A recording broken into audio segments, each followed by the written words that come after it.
I'm a storyteller by trade. I have 2 degrees in journalism, make a living telling stories. But what I recognize is that we all tell stories, and what stories we tell ourselves is completely up to us. That's what makes it difficult sometimes. If you believe that you are the victim of the life that you're living right now, then everything in the universe, God, whatever you happen to believe in, will conspire to make that true.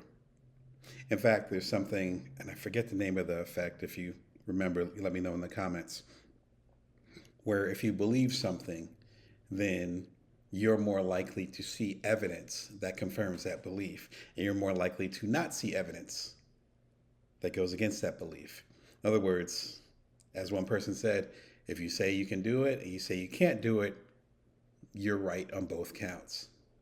So, my question to you is, in what ways are you actually promoting the narrative that is not beneficial to you? How long are you going to carry that broken heart?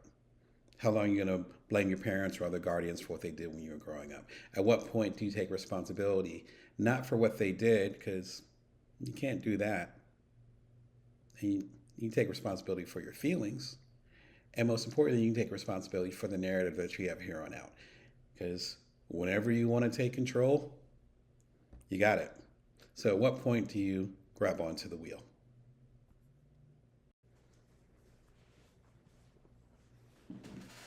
There's a difference between forgiving someone and allowing the previous stuff to continue.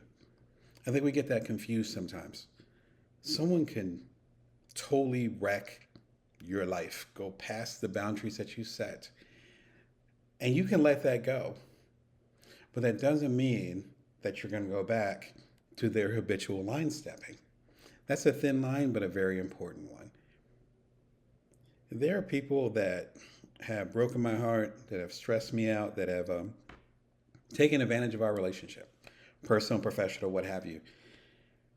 Decades ago, you see the gray hair, decades ago. If I never forgave them, if I never let it go, I'd still be carrying with me. Some folks have apologized years later. But that apology to me is really for them. They needed to apologize. I did not need to get their apology to forgive them. But the key part is that they're still not a part of my life as they were before. So let's try to find that balance. There might be people in your life who should not be in your life, and you mistake not having them in your life anymore for not forgiving them. Or it could be another end, where it's people that you totally cut out of your life, but you might not have forgiven them. You're still holding on to it. But holding on to it yourself in either fashion is only going to hurt you. And that resentment, that frustration, whatever, it's either going to be attacking you or it's going to be attacking the other person, the other dynamic. Either way, you got to let it go. That's just what it is. I was going through some hard times recently, probably over the past year, maybe a couple of years. Um, and one of the biggest pieces of feedback I got, actually from my therapist,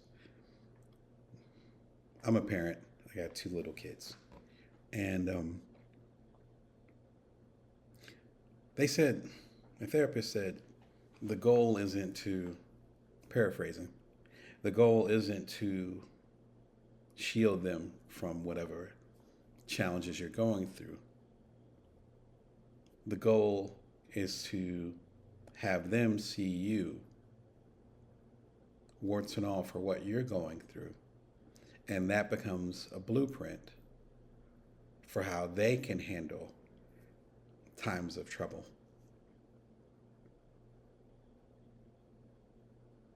Because if you don't show your true self, what you're going through, That doesn't mean you traumatize other people. Doesn't mean you trauma dump, as people say nowadays. Doesn't mean that. But if you don't show that vulnerability, and more importantly, if you don't show that journey that you're on, and you have people that are looking up to you, in my case, your kids, but it could be nieces, nephews, someone you're mentoring, whatever, even your spouse, and you don't allow them into that, even a little bit, then you can't be shocked when they don't know how to handle their own trouble, their own strife. How do they know if you don't show them? So when we go through tough times, it isn't about always putting on a quote unquote brave face, particularly with men, particularly with African American men, my heritage. We got a challenge with that because we're busy raising and representing for other people.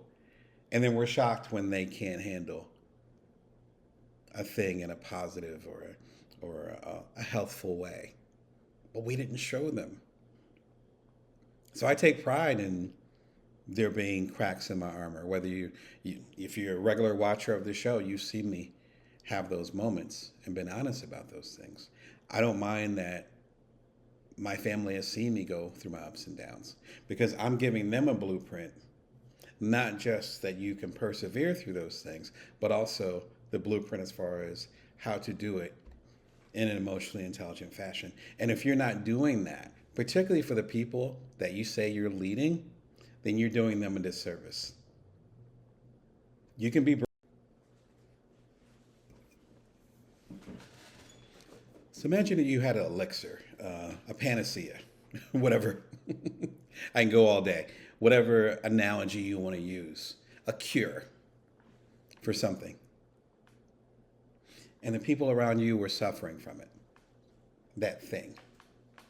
Maybe not life or death, but it was making their lives uncomfortable. And you're like, I have this thing. I'm the only one that has this thing. But I'm not going to tell anybody about it because I don't want to seem arrogant. I don't want to network and promote myself. I don't want to make it about me. You see how odd that sounds? But so many folks that I coach, even I've been through this. Every day, it's like we're afraid to promote our books. They're right behind my big head over here. We're afraid to share our message because we don't want to come off as arrogant or as know-it-alls. But there are people out there who don't have the insight that we have from our particular unique path. Promoting yourself, or more importantly, promoting how you can serve other people. That is not a selfish act. You saying that you're the stuff, you're the best thing since sliced bread, that's a selfish act. Nothing wrong with that. I've had my ego moments, but that's not what we're talking about. We're talking about you being able to help and serve your fellow people. Why would you rob them of that? That truly is a selfish act.